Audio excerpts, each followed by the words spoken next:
Hello, let us look at some trig identity proofs.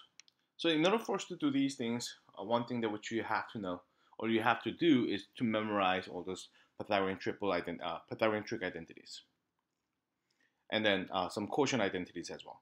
So let's try to look at this one first. So here we have everything's cosine, sine, cosine.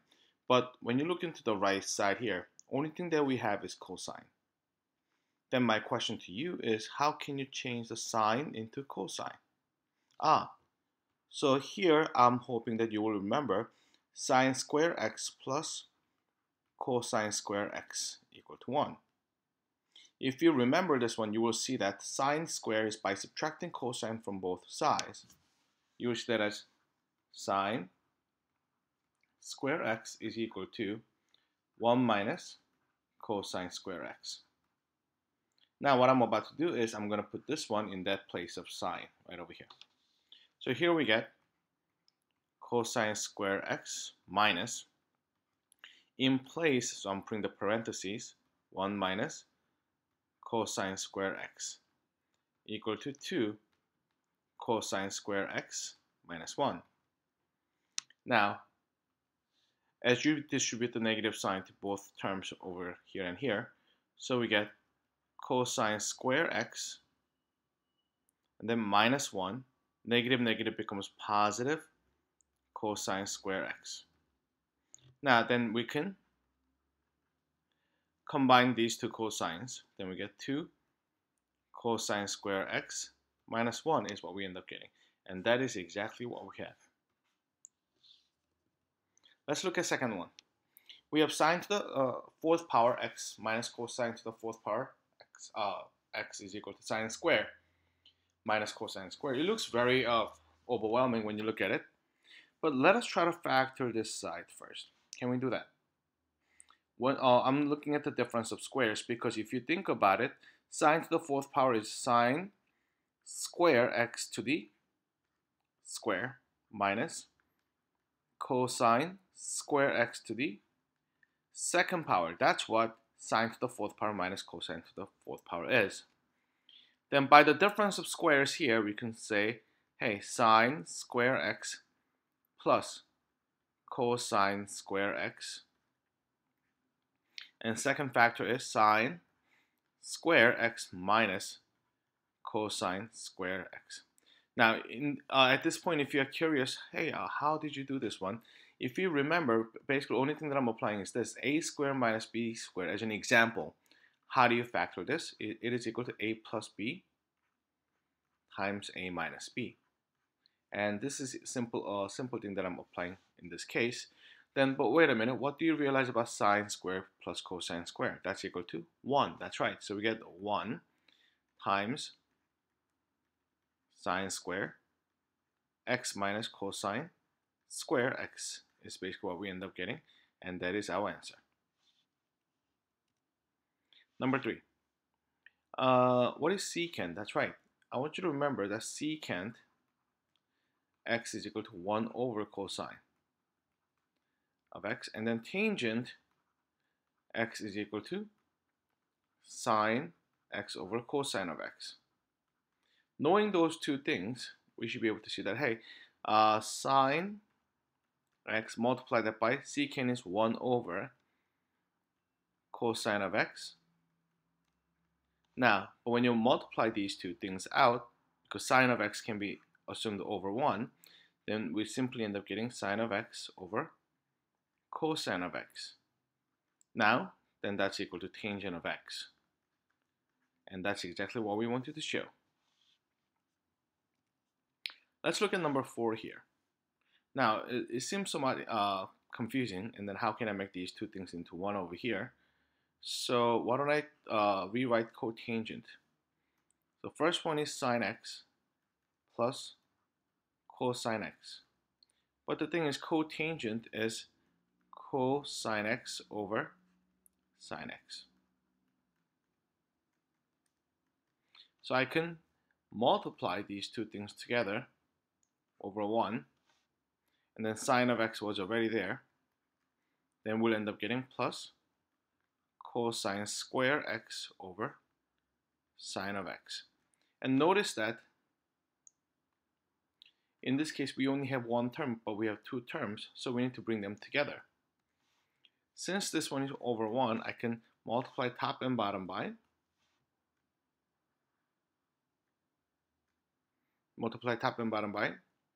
uh, sine of x. Then upper portion becomes squared. Then here we get denominator is sine of x, and then numerator is sine square x plus cosine square x. Now, then what is sine square plus cosine square? That's right, that's equal to 1. So therefore we have 1 over sine x. But what is 1 over sine x? That's right, that's equal to cosecant of x. So therefore, it matches over here. All right, let's look at the next question, number 5. Once again, we have two things, and then we have to combine them into one thing here. Secant of x, we talked about it as, that's equal to 1 over cosine of x minus cosine is, I'm just going to write it as cosine of x. But since we have two terms, and on our right side we only have one term because it's connected by the multiplication, I can put it over 1 and hopefully I can have a common denominator, which is, that's right, cosine of x. Then here we get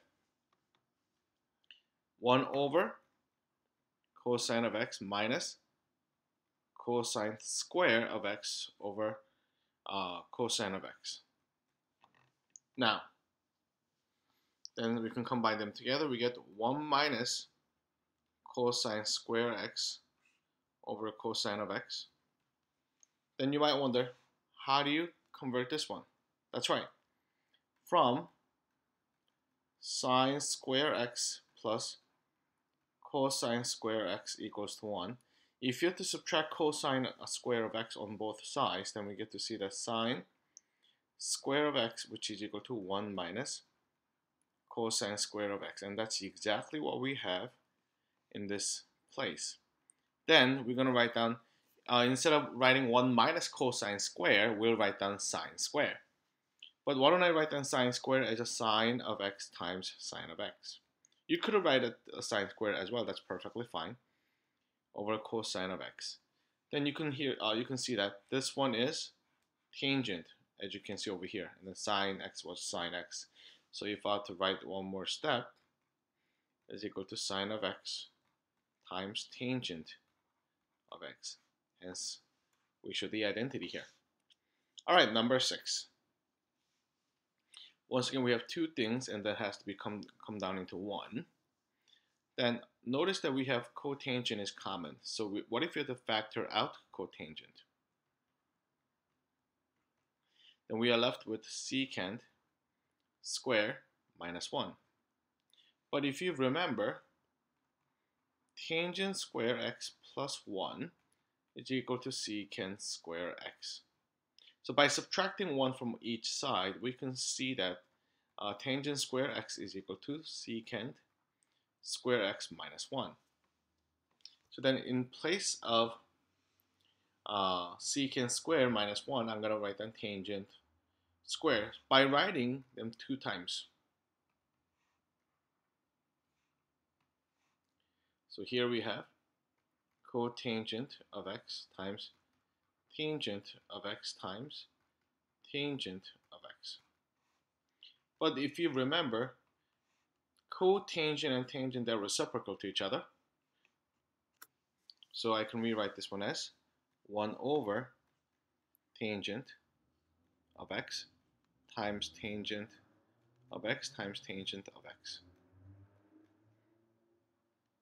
And then these two tangents cancels out. So our final answer becomes tangent of x, which is exactly what we're looking for here. There it goes, number 6. Number 7. So once again, we have two terms here, and then somehow we have to bring them into one. Now, tangent is, yes, it is sine x over cosine of x times sine of x plus cosine of x. That's what we have so far. But sine times sine becomes sine square over cosine of x. And then on the right, cosine of x is technically over 1, so I can multiply top and bottom by cosine. Then becomes, we get cosine square x over cosine of x. Then if you put them together, we have cosine of x as our denominator. Numerator is sine square x plus cosine square x. But what is sine square plus cosine square? That's equal to 1. That's right. So we end up getting 1 over cosine of x, which is equal to secant of x. All right, so that checks out as well. All right, let's look at number 8 together. This is similar idea as before. We have two things, but it has to be combined into one. Tangent is sine x over cosine of x. And then plus cotangent is cosine over x over sine of x. But notice that we need a common denominator, so we can multiply top and bottom by cosine of x here. And in this case, we're going to multiply by sine of x.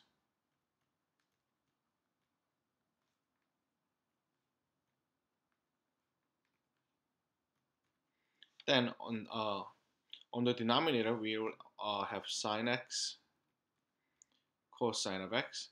But here we get sine times sine becomes sine square x. And then on the other side, we have plus cosine square x. But sine square plus cosine square equals 1. So we end up getting 1 over sine of x times cosine of x. But what is 1 over sine of x? That's equal to cosecant of x. 1 over cosine becomes secant of x. And then since these are multiplications commutable, so therefore this one is equal to the original equation. Number 9. 1 over cosecant is equal to 1 over sine of x minus sine is simply just sine of x over 1. And I said it in this manner. Now, but in order for it to bring those two things into one, what we need to do is we need to multiply top and bottom by sine to have the common denominator. Then here we get, on the denominator we have sine of x. On the numerator we have 1 minus sine square of x. But what is 1 minus sine square of x? If you have 2 in the front, then it'll be a different expression. But since in this case, what we know is sine square x plus cosine square x is equal to 1. Now, if you have to subtract sine from both sides, then this time it will be equal to cosine square x is equal to 1 minus sine square of x. So then, in place of 1 minus sine square, I'm going to put cosine square 2 times. Then we get cosine of x times cosine of x. All over we get sine of x. Once I have done this one, then you get to see that first, this portion is equal to cotangent. Second one is cosine. So we get cotangent of x times cosine of x. And that becomes our answer. All right, let's look at number 10.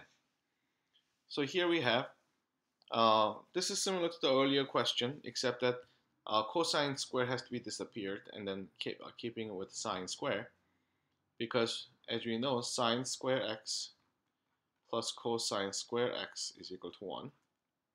And when you subtract sine square, so then we get cosine square x is equal to 1 minus sine square x.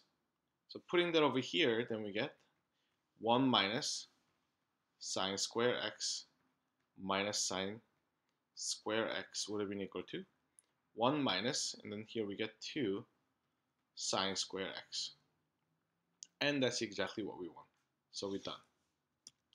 Number 11. So how do you get rid of cosecant? Because cosine of x is cosine of x, but cosecant is 1 over sine of x. But then when you multiply them, we get cosine of x over sine of x. But what is that equal to? That's in fact equal to cotangent of x. So that's how we can do it.